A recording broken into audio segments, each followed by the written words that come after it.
and I'm here to read you some poems. The first poem that I'm going to read has 3 parts, and it is a collage poem of some of my own original lines, some lines from Sylvia Plath's poem Mirror, and some lines from Anne Sexton's poem Her Kind. It's called The Little Machine. 1. I look into the lake. A woman bends over me, searching in my face for her opposite. I've been living in her warm cave in the woods, touched her carvings, her clothing. At the mirror, I look into her eyes and mouth the shape of her name. A woman like that is misunderstood. I am important to her. She comes and goes. 2. I have no name, yet you conjure me. I am who you are. Your opposite appears before you, instructing you.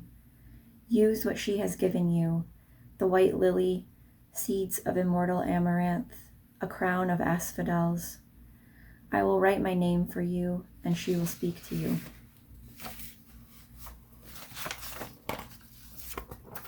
3. Whatever I see, I swallow immediately, gathering words like an old house. I am silver and exact. I receive and spit back an entire universe, learning the last bright routes, a system for understanding patterns. You fill the rooms with carpets, furniture, pictures of dead poets. I sit at the throat of the house, the eye of a little god, four-cornered. So the next poem I'm going to read, it was inspired by a biologist, a biology student here at UL, who is studying octopods that live in the deep sea that we don't really know much about. And it was meant to be read at the Global Souths Conference, so I figured now was a good chance to read this poem. It is called Baffi Polypus bairdi, and that is the, scientific name for the octopod, one of the octopods that she's studying. I want her to understand the world the way I do, to share in the experience of living. I assign human characteristics to Baffi and hear her thoughts as I look at her picture. I imagine her posing for the camera and saying, "Hello, yes. I am here to teach you about my likes and dislikes, my desires." Like Goldilocks, Baffi wants her waters cold, but not too cold in the upper bathel, and soft sediment to rest on, but not too soft. I understand her need for balance. Earth's weak gravity would never be enough for Baffi, who loves the vice grip of pressure in the deep ocean canyons holding her down.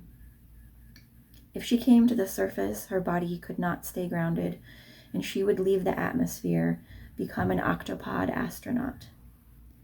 What does Baffi feel when one of her 3 hearts stops beating? A stone or a shell that comes close to cracking right before it starts to beat again with a hard punch.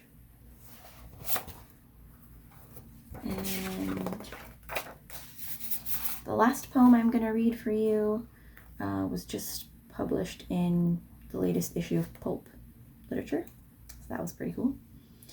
It is called The Safest Place in a Trailer During a Tornado is the Bathtub.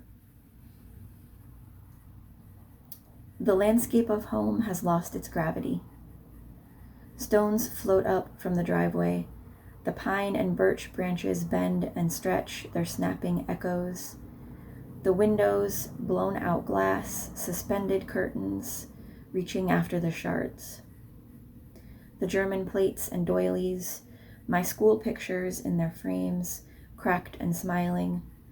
My mother's open jewelry box sails lazily out her bedroom window, trailing my baby teeth, my father's watch, his wedding ring.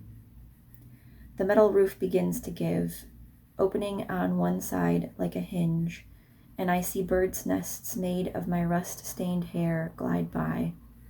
Feel the floor of the trailer begin to rise, its skirt lifting in metallic squeals as the eye of my dream shudders past. Thanks.